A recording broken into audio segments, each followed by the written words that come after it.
of life's ups and downs, but fate's been kind. My downs have been few. Well, I guess you could say I've been blessed. Well, I guess you could say that it's all because of you. Now, if anyone should ever write my life story, and for whatever reason there might be, oh, now God is there between each line of pain and glory. 'Cause God's the best thing that ever happened to me. God's the best thing that ever happened to me. God's the best thing that ever happened to me. Yes. Oh, there have been times when my life got hard, but with God's love I knew I would make it. I made it through. And for every moment that I spent hurting, now there has never been a moment that the Lord didn't pull me through. Yeah. Now, if anyone should ever write my life story, and for whatever reason there might be, I want you to know God is there between each line of pain and glory. 'Cause God's the best thing that ever happened to me. God's the best thing that ever happened to me. God's the best thing that ever happened to me. Now, if you ever had something good, then you know why I sing. Oh, that ever happened to me. I want you to know, gotta make you walk right, gotta make you talk right, gotta make you love right, gotta make you live right. I'm gonna sing hallelujah. Yes, I will, every day. Hallelujah, yeah. Keep on singing hallelujah. I'm gonna sing hallelujah, yeah. Oh, God's the best thing that ever happened to me. Oh, yes, God's the best thing that ever happened to me. Oh, yes, it is. God's the best thing that ever happened to me. Yes, yeah. And every day I'll praise your name. Yes, you are. You're the very, very best thing. Yeah. Gonna tell someone you're the best thing. Yes, thing. God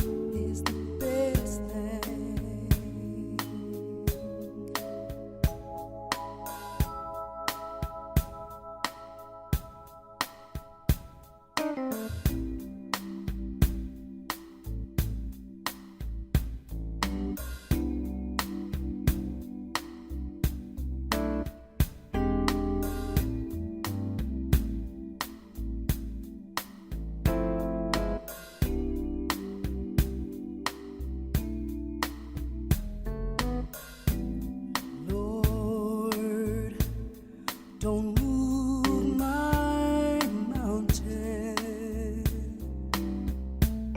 Just give me the strength to climb.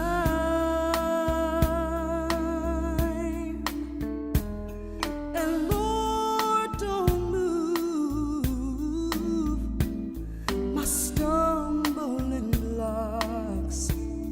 Oh, just help me, Lord, help me to go around it. I need to go around it. I said, Lord, don't you move my mountain. Don't move it. Just give me the strength to climb.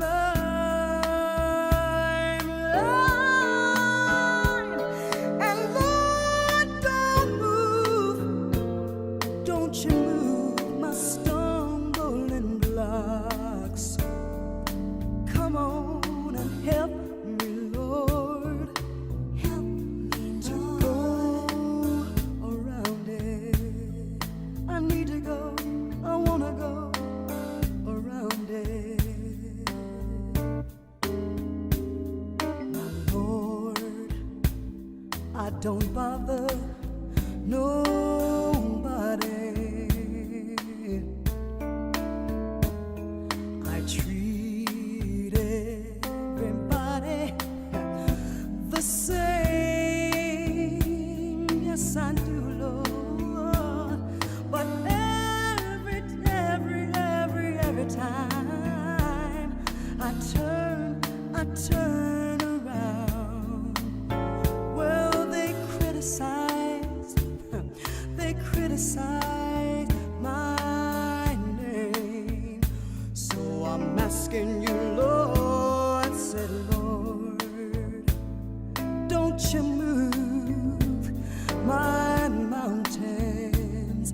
Don't move them, Lord, don't move them, Lord. Just give me the strength to climb.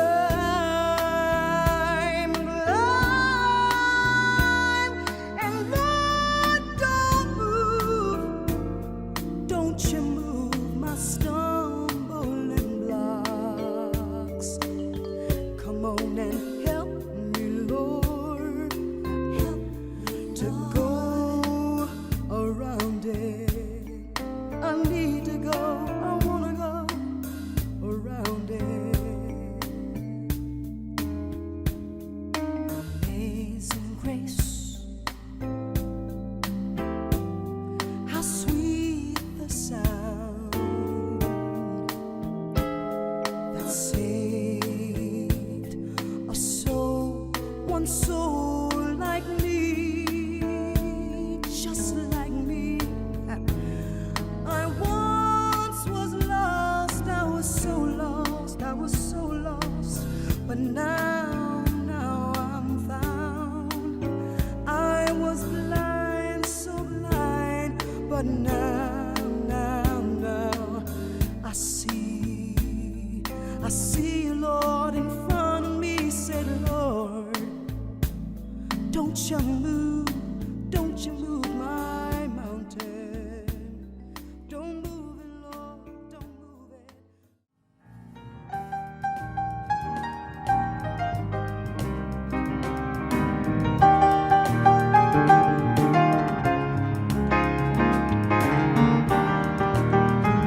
I believe the children are our future.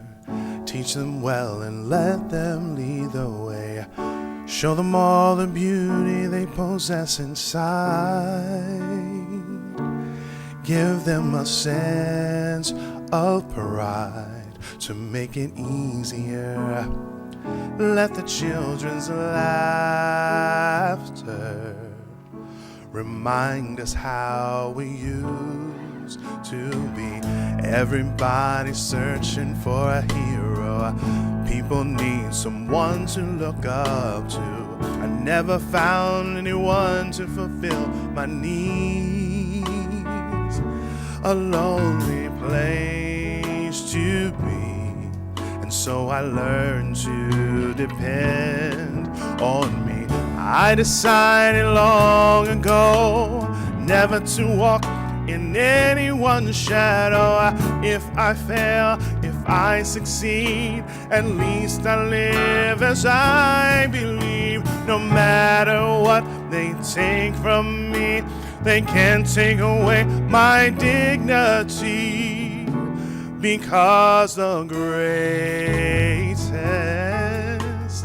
love of all is happening to me. I found the greatest love of all inside of me. The greatest love of all is easy to achieve.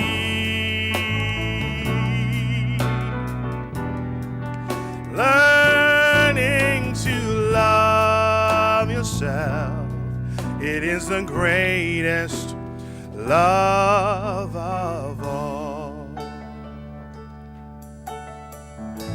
I believe the children are our future. Teach them well and let them lead the way. Show them all the beauty they possess inside. Give them a sense of pride to make it easier. Let the children's laughter remind us how we used to be. I decided long ago never to walk in anyone's shadow. If I fail, if I succeed, at least I live as I believe. No matter what they take from me, they can't take away my dignity, because the greatest love of all is happening to me.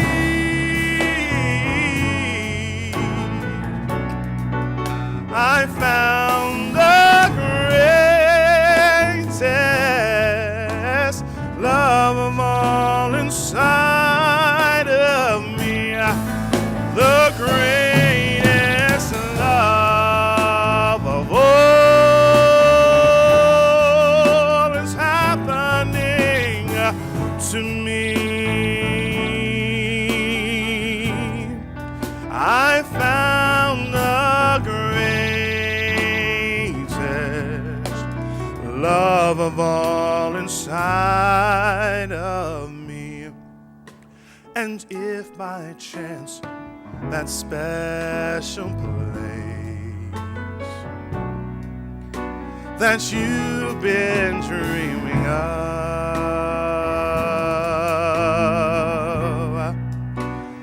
leads you to a lonely place, find your strength in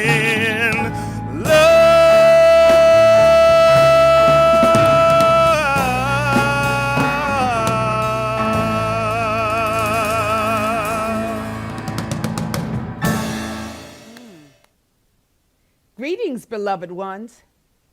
As always, I'm very delighted that you've decided to worship with us this morning, or just to come together and be in the room.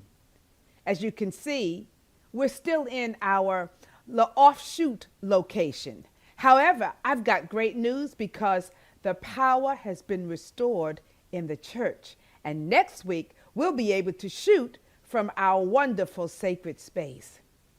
But these last few weeks have been challenging for us as we've been adjusting to being out of our space. But there's so much going on right now at this period of life and time that is challenging to many of us. This week, we've seen a wide range of emotions being expressed and felt and shared. Some people were filled with jubilation, excitement.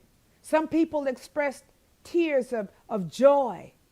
Some people gave a deep sigh of release and relief. And I know that there are some who may even have experienced a sense of despair or disappointment or disbelief because things did not turn out the way they had envisioned them. And all of these expressions of emotions are due to the verdict of guilty in the George Floyd trial. I was reading some Facebook posts and I saw some comments about the response that people had and were displaying.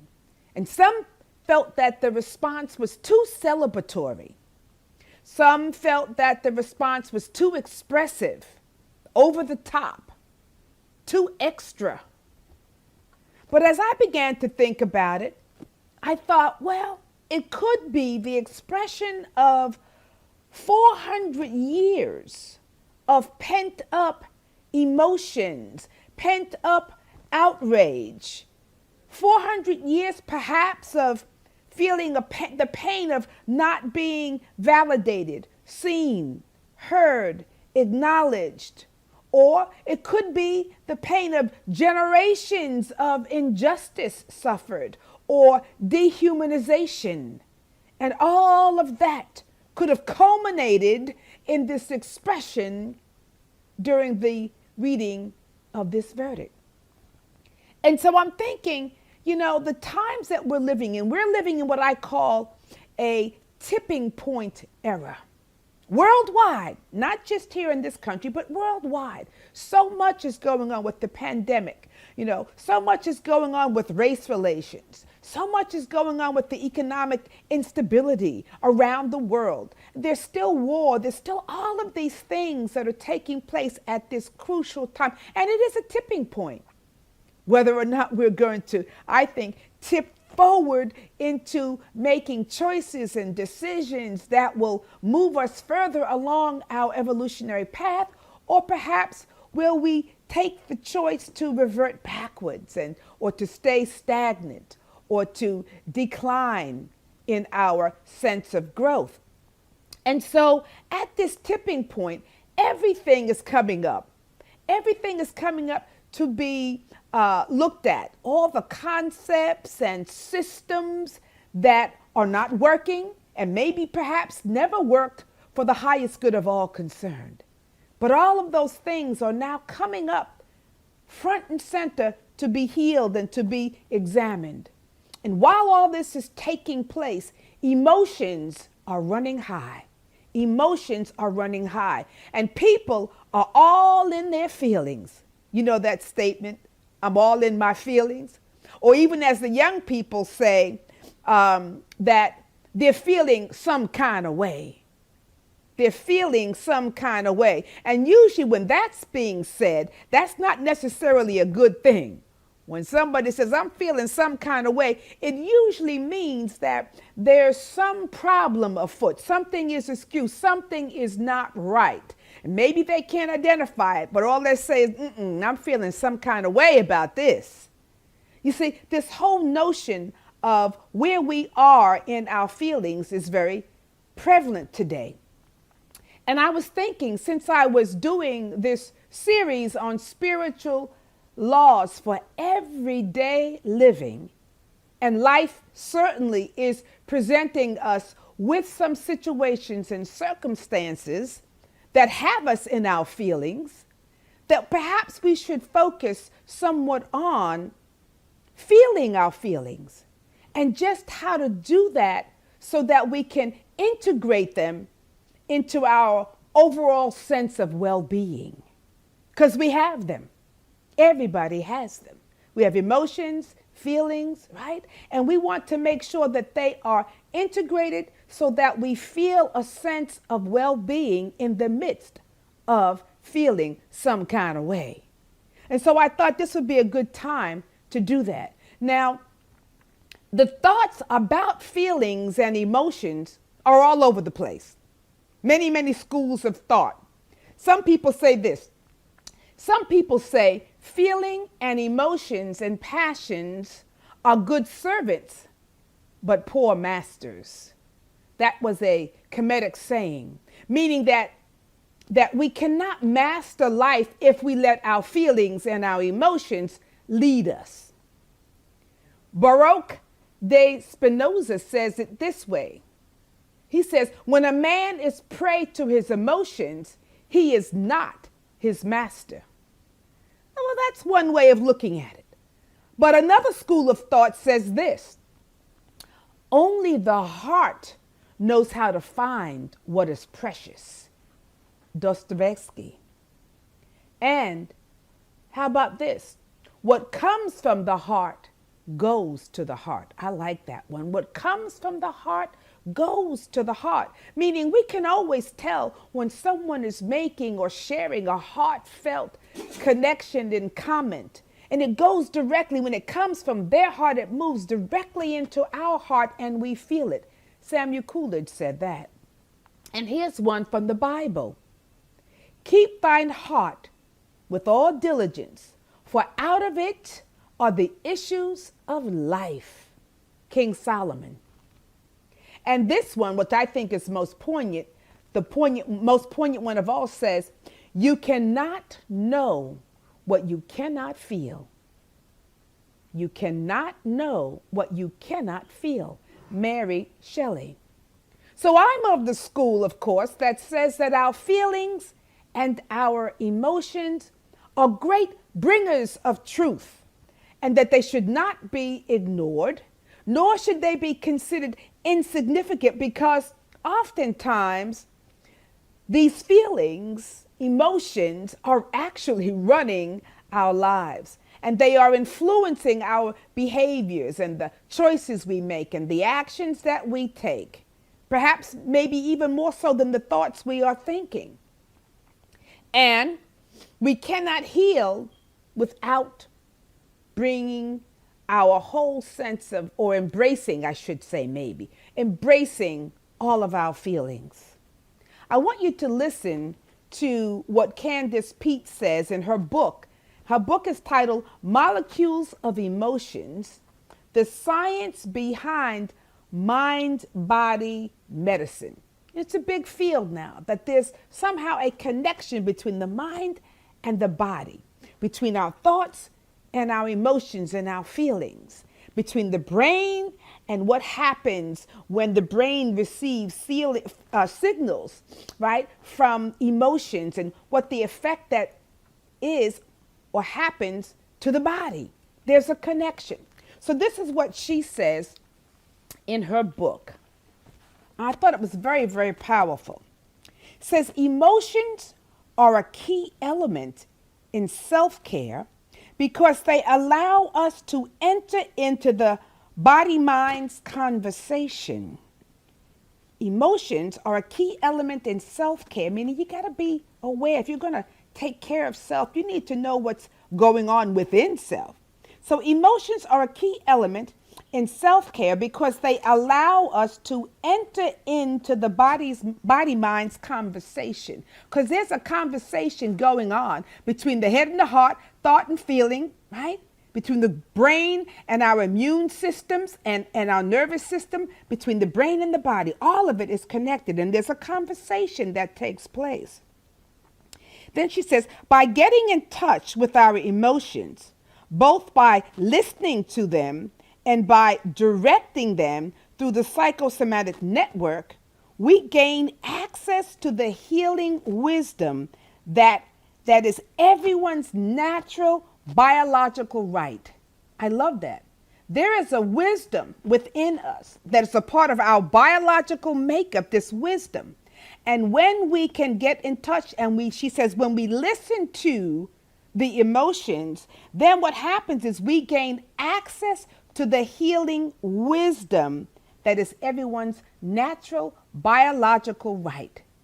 I always say that there's the wisdom of the heart. We think it's the wisdom of the mind. Yes, there's conscious awareness, which is very important. But there is an intelligence that lies within the heart that is pure and deep. And when we learn to listen, we access that realm of healing and wholeness. And we access the ability to bring everything into alignment. Head and heart, thought and feeling, right? The brain and the immune systems of the body. And then she says, acknowledging and claiming all of our feelings, not just the so-called positive ones. Anger, grief, fear, these emotional experiences are not negative in and of themselves. In fact, they are vital for our survival. We need anger to define boundaries, grief to deal with our losses, and fear to protect ourselves from danger. She says it's only when these feelings are denied so that they cannot be easily and rapidly processed through the system, that is that psychosomatic system of head and heart, brain, mind and feeling, right?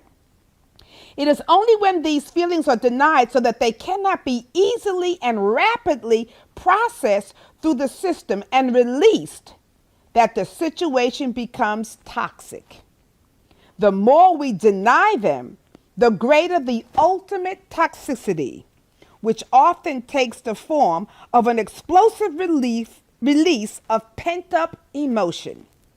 And that's when emotion can be damaging to both oneself and others, because its expression becomes overwhelming, sometimes violent. I thought this was such a powerful example and teaching on the importance of really connecting with our emotions, being aware of what is taking place, because there's a signal, there's communication that is happening, that is going on between the head and the heart and the brain and our body, giving certain thoughts and certain feelings that will have an effect on our well-being. And so it behooves us to really pay attention. So this ability to feel our feelings is very important. To feel our feelings. And she said, not just, the good ones, the positive ones. And sometimes we in New Thought, especially Unity, can only want to reside with the oh so wonderful, positive love. Can't we all just get along? Meanwhile, we are literally having all types of feelings because it's a part of our humanity. All right. So she says, don't just ignore, cling to those positive ones, but we have to learn how to feel our feelings, all of them, because we don't necessarily want to act on all of our feelings, but we should be able to feel them. Because if we do not feel them, if we don't acknowledge them, then they will act on us. And that's where the problem comes in. They will act upon us either consciously or unconsciously. Now, many of us have not really been taught or encouraged to show our feelings, if you were little, stop that crying. And or maybe if something happens and you burst out in tears, people want to shut that down. Wait, now, it's okay. Don't cry. And so we've not been taught really in our society to embrace our feelings and to let ourselves have them. And because of that, we begin to deny them. And this is the thing. When we understand the body-mind connection, spirit, soul, and body, that everything resides in our being, consciously and physically. When we understand that, we don't want to deny our feelings. We don't want to squelch our feelings. We want to be able to process them in a healthy way so that they impact our sense of well-being. Because as Mary Shelley says, you cannot know what you cannot feel. You cannot know what you cannot feel. And so we might want to look at some skill building in feeling our feelings. How can we do that successfully? And so here's a process that I think will work for us. This developing the skill to feel our feelings in a healthy way.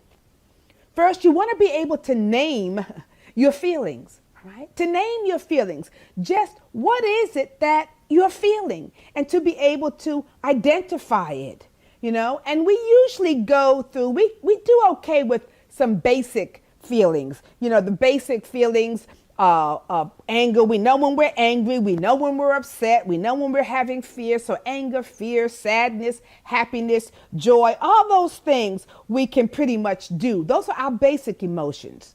However, there's a whole range that we don't really access because we don't have the vocabulary or language, or they don't come to mind. But there are things outside of the basic emotions like anger, fear, sadness, happiness, like aggression, apathy, anxiety, boredom, contempt, depression, doubt, empathy, envy, embarrassment, euphoria, frustration, gratitude, grief, guilt, hatred, hope, horror, hostility, hunger, hysteria, loneliness, love, paranoia, pity, pleasure, pride, rage, regret, remorse, shame, shock, suffering, sympathy. I mean, there's a range of emotions that we experience, but we can't name them because we're not used to identifying that emotion by giving it a name. We just quickly go to, well, I'm upset, I'm angry, I'm mad. Okay?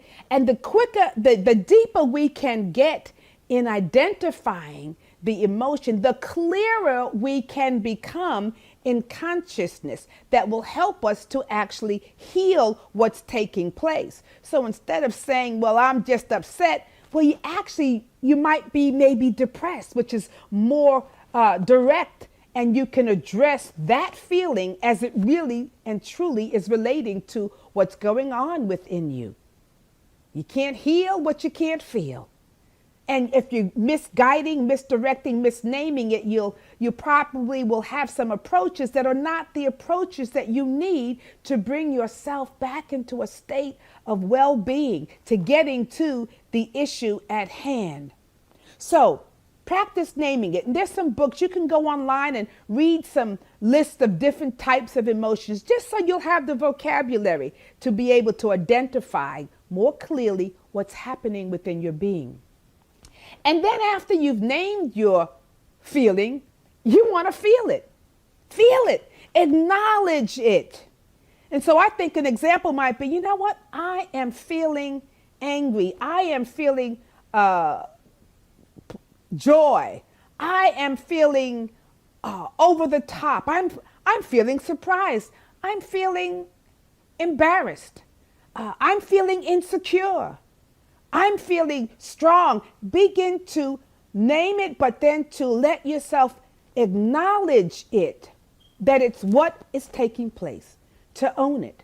Because who goes around and says, you know what, I'm feeling insecure? We won't say that, but we will have that experience. And because we don't acknowledge it, it then takes a backhanded expression, a backhanded route to expressing itself. So let's just be able to name it, but to feel it. Yeah, acknowledge. And when I say feel it, I mean to acknowledge it. Yeah, I'm feeling this, that, and the other. And then you want to be able to actually spend some time feeling the feeling. Not letting it overtake you so that you're unconscious, but feeling the feeling. And then after you can feel the feeling, the third thing you might want to do is you want to locate where that feeling is residing in your body, in your physical being. because this is the truth of the matter. Feelings they are felt experience. Feeling is energy in the body as well as in your awareness, okay? And so your feelings do in fact find residence someplace. That energy finds some place within your body to reside.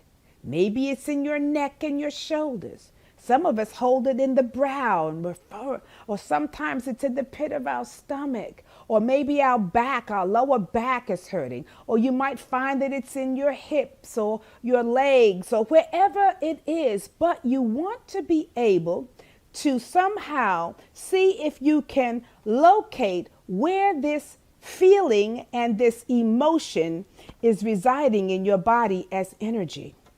And you want to do that because the energy of the emotion can be used to either heal or destroy. It will have an effect of bringing the body into a place of wholeness and healing, or it can be energy that destroys and breaks down the body. That's what stress is. It's an energy that destroys and breaks down the body. The energy of endorphins build up, and so it's located somewhere in your being.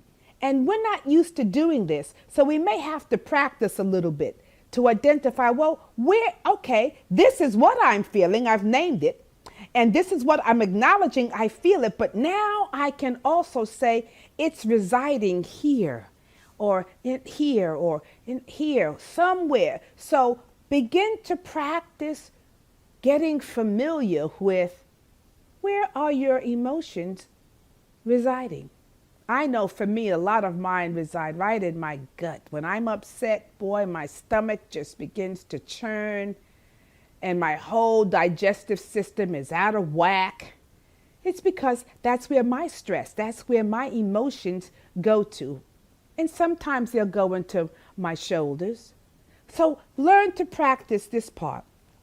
Now, you'd be surprised that once you begin to understand and locate where this emotion is in your physical being, you then have the ability to stay with it a little bit longer, right? And you're not carried away, but you're feeling it, but you can stay with the emotion. And this is so important because once you can identify it in your body and you can stay with it for a while, meaning you can bring your attention there, you're going to be surprised that somehow the awareness and the attention that you are able to express and direct where it is located somehow seems to begin to eliminate the unconscious grip that emotion might have on you. So when you identify, oh yes, I feel it in my stomach, I feel it in my neck, and you feel it there, and you stay with that feeling, awareness, conscious awareness, which is directing your energy, your thought through energy to that place, begins to help it to lessen. The grip of an unconscious emotion begins to soften. And to my great surprise, and yours will be, it'll begin to dispel some of the energy that emotion, if it's negative, may be having on your physical body. So we like to say, stay with the what is. Don't run away from it. Feel it. Stay with it for a moment, because it's in the staying with it that all of a sudden this fourth thing will happen. If you can stay with the emotion in the body, what will take place is you're now ready to engage the wisdom or the insight that is in that emotion, in that feeling, right? And you'll be able to access what that emotion is trying to convey to you. Remember the description that Candace Pert said, that there's a conversation going on within your body, in your psychosomatic network between the heart and the head and the mind and the body and your emotions. And when you can stay with it without letting it take you over into unconsciousness, but when you can stay with that emotion and you're in your physical body, you're present to it, it will begin to reveal its wisdom and its insight to you. And this is so powerful because the emotional intelligence of our bodies are amazing. And so at this point, when you're at this point in this process of being able to feel what you feel and let it reveal what it needs to be revealed, all of a sudden at this stage, you can begin to ask very valuable and poignant questions and powerful questions of the emotion, like, what is it that I need to know more about right now? Ask the emotion, what, because it's come to teach you, right? So you can even ask, what have you come to teach me? What is it that I most need to know right now? Or this is one of my favorites. What is it that I am not seeing about this situation? Because I'm all up in, but what is it that I'm not seeing? I think I'm seeing everything and that I know everything, but you cannot know what you cannot feel. And the more you feel, the more you will know. So ask, what is it that I'm not knowing at this particular moment in time? What have you come to show me, to teach me? What is it that will bring me healing at this point in time? What thing can I do? What is it that I need to do? What is it that I need to be about? All these kinds of questions you can subtly begin to ask whatever emotion is present. And then you just listen. You listen to the heart's wisdom. You listen to what your body is telling you. You listen to what your heart is trying to convey, you see. And in the listening, you will gain powerful insights to what is it that lies within your heart and your soul. Your heart and your soul. Your soul is your consciousness, your awareness that takes in everything. Subconscious, superconscious, conscious. But it's the heart and the soul that matters. So I ask you, what is in your heart right now? What emotions are you holding in, not only in your heart, but in your body? What is it? What issues haven't you resolved?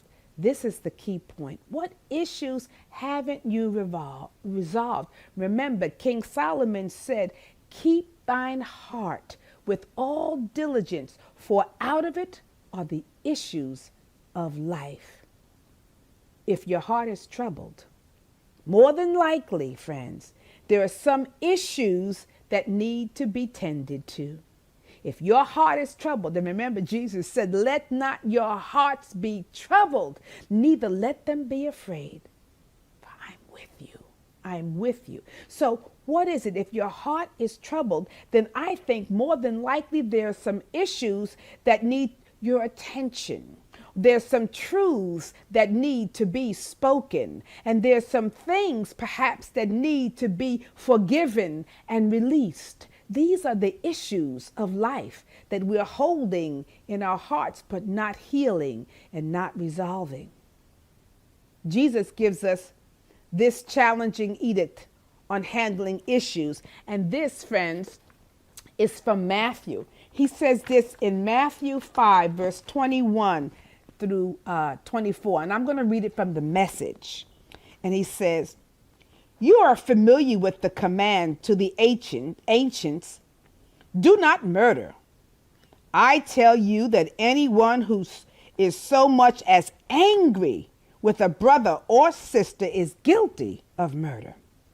Carelessly call a brother idiot, and you just might find yourself hauled into court. Thoughtlessly yell stupid at a sister, and you are on the brink of hellfire. The simple moral fact is that words kill. Not just the deed, it's the word. It's the energy that we're holding that affects our inner being. And he says, this is how I want you to conduct yourself in these matters. If you enter a place of worship and are about to make an offering, you suddenly remember a grudge a friend has against you, abandon your offering, leave immediately, go to this friend and make set things right.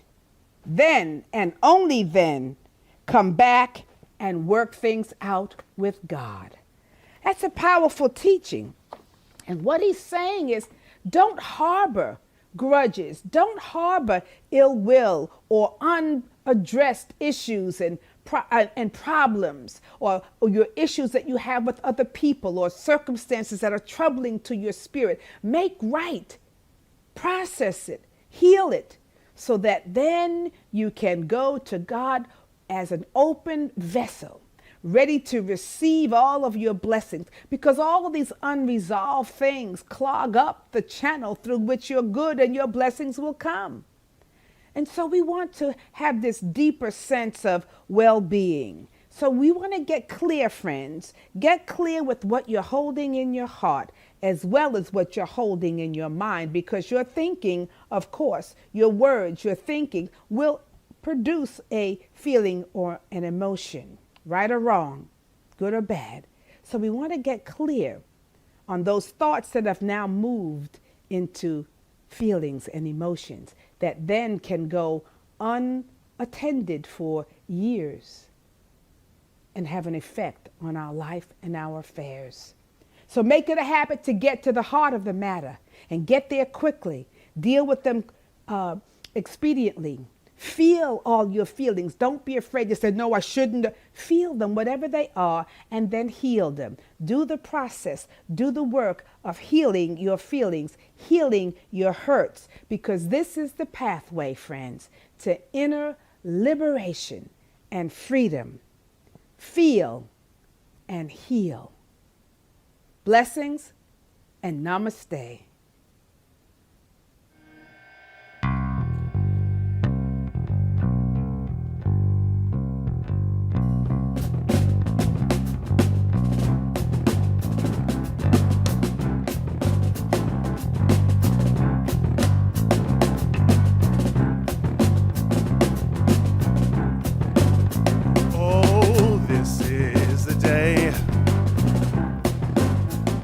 That the Lord has made,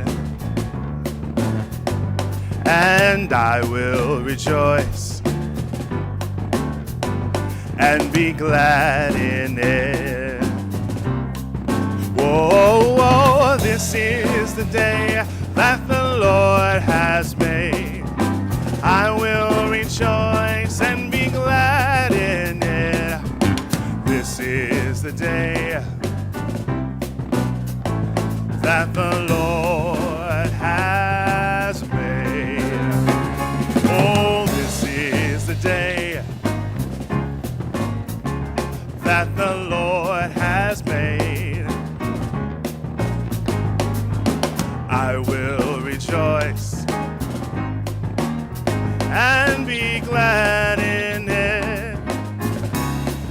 Whoa, this is the day that the Lord has made. I will rejoice and be glad in it. This is the day that the Lord has made. I will enter his gates with thanksgiving in my heart. I will enter his courts with praise. I will say, this is the day that the Lord has made. I will rejoice, for he has made me glad. Oh, you have made me glad. Oh, you have made me glad. I will rejoice, for you have made me glad. You have made me glad. Oh, you have made me glad. I will rejoice, for you have made me glad. Oh, this is the day that the Lord has made, and I will rejoice and be glad in it. Oh, this is the day that the Lord has made. I will rejoice and be glad in it. Oh, this is the day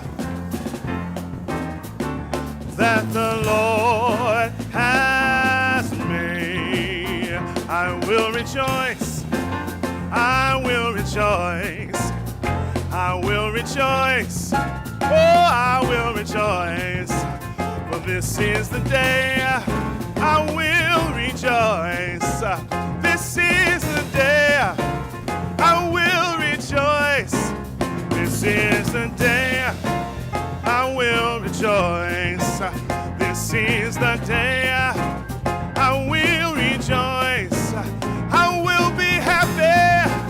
I will rejoice. I will be happy. I will rejoice. This is the day. This is the day I will rejoice. I will rejoice. Oh, I will rejoice, for he has made me glad. I will rejoice, for he has made me glad. Oh, I will rejoice, for he has made me glad.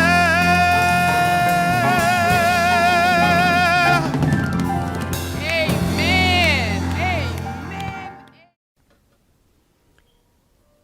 And let's prepare for meditation by becoming quiet and still, breathing deeply and fully, allowing yourself to relax into the presence of God, the good, the omnipotent. So we breathe into and from the heart. Breathe into and from the heart, softening your heart and allowing yourself to become open and receptive. I am open and receptive to the living Spirit of truth within me. I am open to the wisdom of my heart and to the call of the heart, which is love and light, peace, joy, healing, forgiveness. So breathe easily, fully, and freely. Let go, trusting now that everything is working together for your highest good. My heart is open, and I listen now for the wisdom that lies within, for the guidance, for the answers.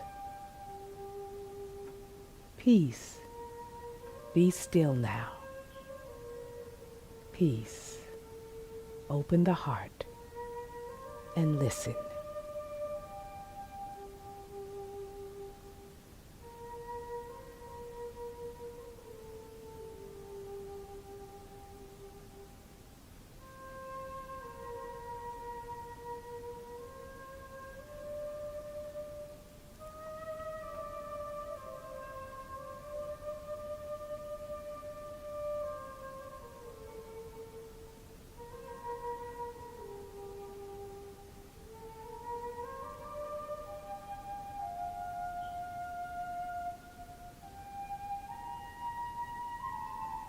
May I be filled with loving kindness. May I be at peace in all things. May love heal the issues of my heart. Thank you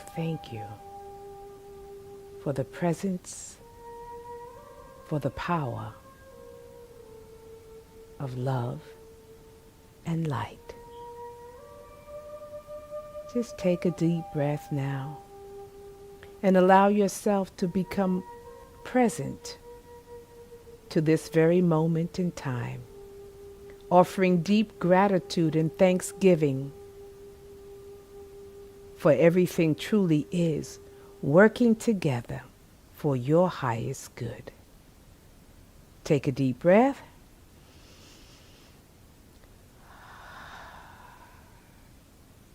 And so it is. Amen and amen.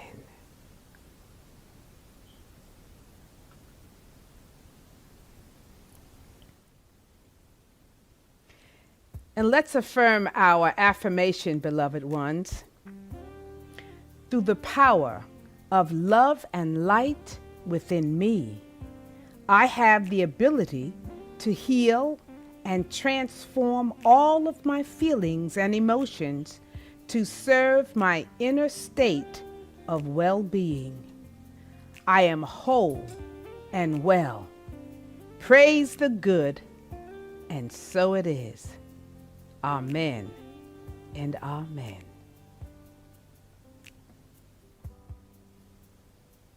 Okay. And now let us affirm our blessing for our tithes and our offerings.